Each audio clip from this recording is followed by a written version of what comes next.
Since 1973, we've had the choice. We have chosen to kill 50 million babies.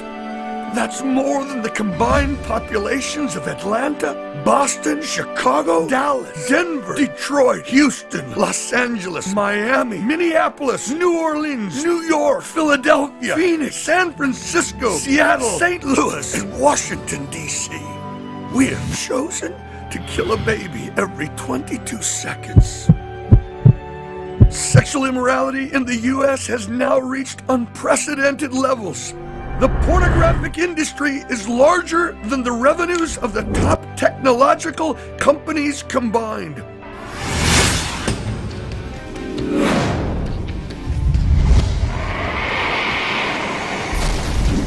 Joel chapter 2. Prophet Joel warned of a military invasion, and he said the only way you can avoid this military invasion, if you cry out to me, I will come in. I will release my blessing, and I will stop the judgment that is mounting up in your city or in your nation. If 600,000 men died on the battlefields of the Civil War because of slavery, what is coming to America if God brings a day of reckoning for 50 million babies? When there is no hope, when there is no remedy, God still has a holy prescription.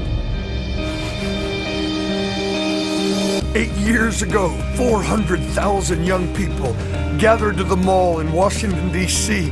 to fast and pray. The crisis was so real, we knew that the nation was at stake, and the only hope was massive fasting and prayer. Come on! Wake up!